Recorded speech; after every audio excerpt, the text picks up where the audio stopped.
Hey YouTube, how's it going? It's Quinton here and welcome to tutorial number 4.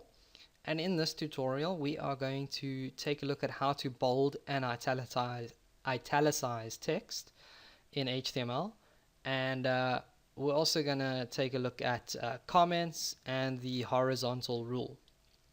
So the first thing we can do is just delete all of this code from the previous tutorial. And now to bold or italicize something, we need to have some text on our screen. So let's go ahead and just put out a paragraph. And this paragraph can just say, this text will be bold and something will be in italics too. And I see there's a bunch of typos, but we'll just leave them alone.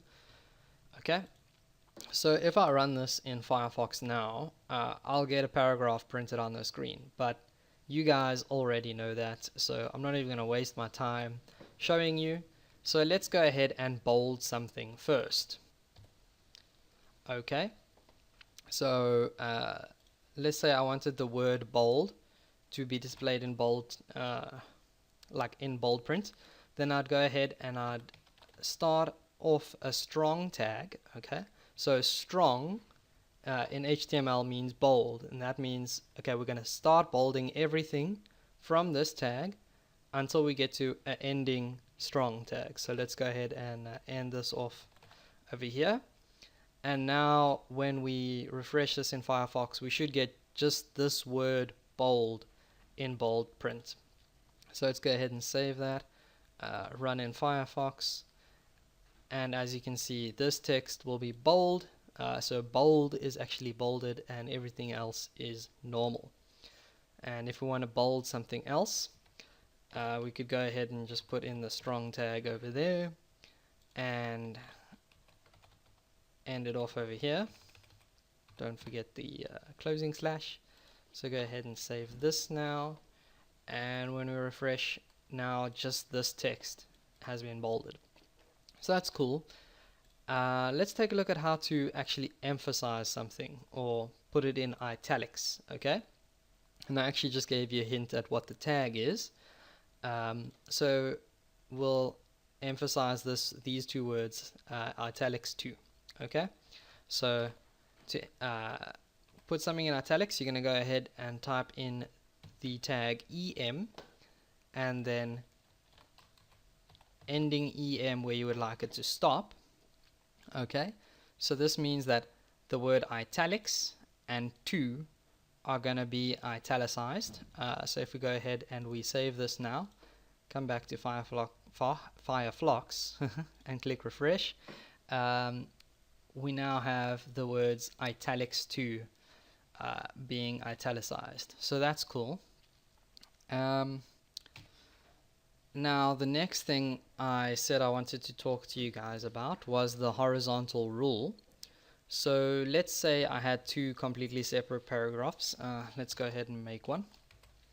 And this can just say, man, I like making tutorials or something like that for you. Okay. Let's say we wanted this to be clear to the user that these are two completely separate paragraphs. Okay, so this would be one and that would be the other, and you want to actually divide them with like some kind of a line. Okay, then we've got this tag called the horizontal rule, which is actually just HR with a closing slash. So similar to the BR tag, except this one makes a line instead of breaking down a line. Okay, so let's go ahead and save this, and then we'll go back to Firefox and click refresh. And as you can see, we've got the one paragraph, and then we've got this line in the middle which clearly separates these two paragraphs. So we've at least made clear to the user that this is one paragraph and that is another one. That is where we would use this horizontal rule tag. But there's a whole bunch of other uses for it. I guess you guys will see fit to use it wherever you need. Okay, and the last thing I wanted to talk to you guys about was comments in HTML. Okay, now comments are basically words that you want the browser to ignore, but still notes that you can see yourself. So let's say I wasn't actually happy with this paragraph and I wanted to change it before I put it up on my website, or maybe I thought there were a few typos. Then I just want to put a comment here to tell whoever looks at this code after me, or maybe if I look at it in a month's time, just want to leave a note for myself, like, check this paragraph here, there might be typos. Okay, I can't just go ahead and write check this paragraph, there might be typos. Typers, okay. I can't just go ahead and type something like that, because when I do that, it shows up in the browser. So the browser is clearly not ignoring it. So if I actually want the browser to ignore these words, but I still want to be able to see them in the text editor, I can go ahead and I have to type in these symbols. So it starts off with the smaller than sign, then the exclamation mark, and then you have to put in, I guess this thing's called a hyphen or a minus sign. So you have to put 2 of those in, and then you need to go to the end of wherever your comment is and go hyphen hyphen and the greater than sign. Okay, so that is how you make a comment. And obviously everything in the comment turns green if you're using Notepad++. So then you know where your comment starts and where it ends. What you saw earlier that all of this was green like that. That means my comment hasn't ended yet, and this is all going to be ignored by the browser, so we're not even going to get that stuff showing up if we don't close our tag properly. Just go ahead and save this now and click refresh, and as you can see, my comment doesn't show up.